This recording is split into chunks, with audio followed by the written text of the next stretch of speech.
Hello, friends. Welcome to the show HR by Nature, where we talk to people and take their opinion mostly on the HR angle.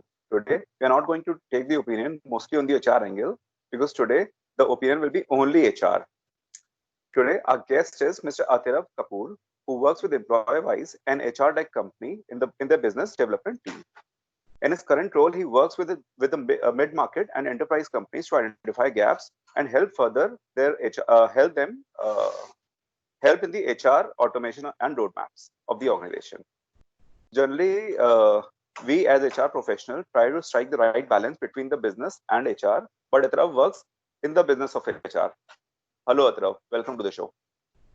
Thanks for having me, Mayank. It's great to be here, and great initiative that you've started to spread and understand other people's knowledge. It's commendable, and I'm very happy to be here. Thank you. Likewise, Atrav. I'm also very happy to be for you being on the show. Right. So, Atrav, let's start.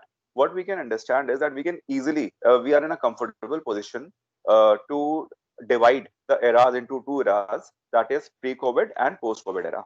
So currently we can say that we are into the post-COVID eras. So just tell me about your view. What are your views on the HR accelerated digital transformation due to this COVID?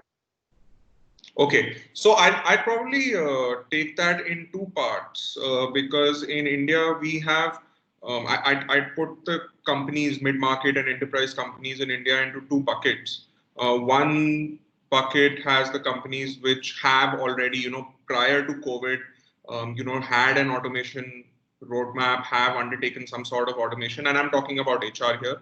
And then there are so many companies in our country which still, rely on manual processes for their HR needs, especially when it comes to things like performance management, payroll, even maintaining employee records. So if we have these two buckets and then we mix the COVID situation in this, what it has done is that it has forced companies to bring forward their HR automation roadmap. See, these days all companies have some sort of roadmap to automate their HR processes.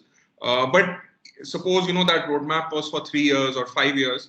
It has forced companies to bring that forward and invest in HR technology right here and now. So for companies that had no HR automation, they are dipping their feet and finding out what it looks like to automate very simple HR processes like leave, attendance, payroll.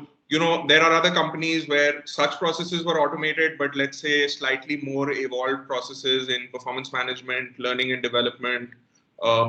These were not automated. So these companies have taken the opportunity to bring those processes also, into their tech-enabled world, so to say.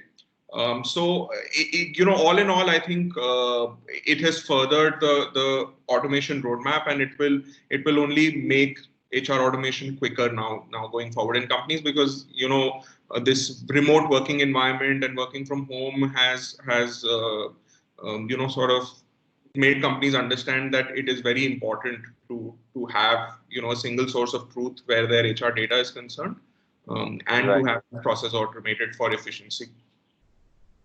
Right. So that is a kind of, you mean to say that this is a kind of blessing in disguise that the organization has started doing this automation part immediately. So whatever the things that were there in their agenda around 5 years from here, so that is, they are doing it immediately, which is of course good. Automation has to happen. Absolutely. Right. So just coming to the a different question, how technology is causing an increased focus on employee engagement and experience. Employee engagement has been a very, very important factor in this COVID thing. So digitization was also pretty important too. I mean, digitization had to come in to engage employees. So what is your take on that? Yeah, see, so employee engagement is another buzzword, right? It's in the traditional world, when all of us were going to offices and all of us were meeting each other, employee engagement, in the informal sense, had a lot to do with company events and sort of social events with colleagues, things like that.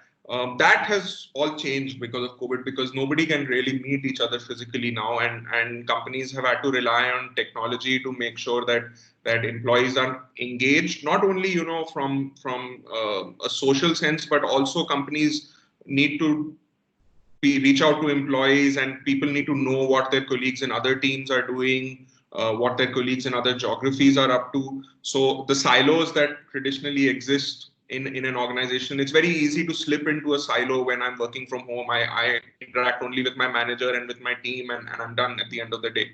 So because I'm not meeting my colleagues from other teams and other geographies, it's very important for companies to use technology, and there are so many new platforms that have come to the fore, and whose usage has really zoomed up during COVID. That it's very important for companies to make sure that employees stay engaged. Right, right, absolutely correct. So that brings me to the other question: that how do you think that organization can equip themselves for the work from anywhere factor? So it is no more work from home factor. Going forward, I think as of now, people are stuck at their home, so they are working from home. But then going forward, it is a possibility that they may go out also. Uh, they may not have to go to office, but then they have to work from anywhere. So, I mean, what is your take on this thing? How are companies going to do that?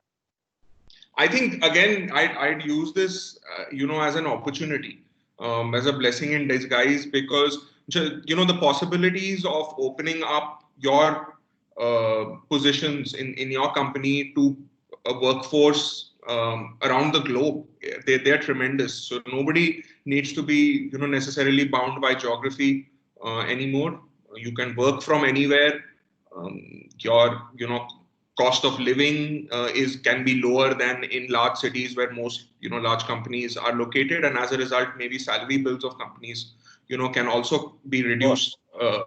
So there are a lot of efficiencies to be gained, but in the current scenario where HR policies in most Indian and multinational organizations are geared towards people working from office, people working within a certain number of fixed hours. There's strict attendance, things like that. Companies will need to rethink and change, because in a work from anywhere environment where people are logging in from all over the place, people may want to start a little later, end a little later. These sort of flexibilities will need to be built into companies' HR policies, so that employee efficiency can be maximized. Because if you're allowing that flexibility of working from anywhere, these policies need to be in place before that. In addition, things like attendance on mobile app, tracking of work, and allocation of work in a remote environment where a manager and their direct reports don't meet every day. I think these things become very key. And again, technology it comes to the fore. There are several solutions out there that will enable this sort of efficiency to come through. that's correct. So that means flexibility is the key you're talking about. And of course, it is the key.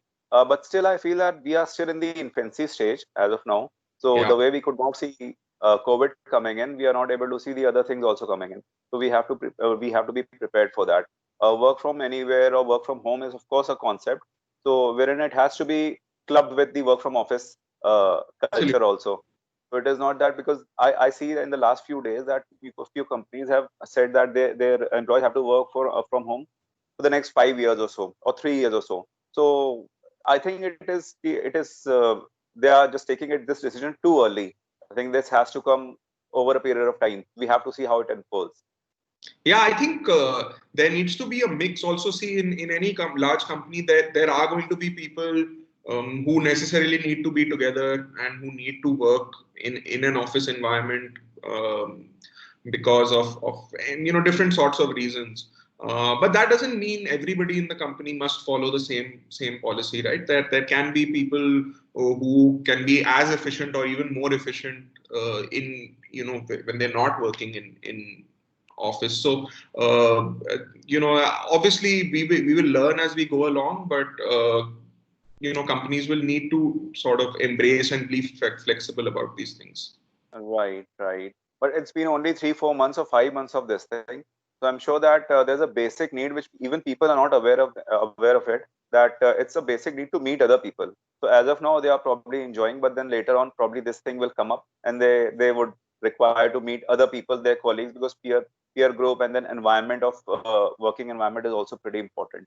So, but it is very good. Of course, it has to be a mix. What we can see from here is that the future is going to be work from home, clubbed with work from anywhere and work from home. So for all that, the technology is extremely important. I'm sure that you are contributing in the corporate world to a large extent. So thank you so much, Atharv. That was really nice talking to you. Thanks, Mayan. Thanks very much. Thank you so much, friends, for watching us. I'll be back with you soon with some other personality. Till then, namaste.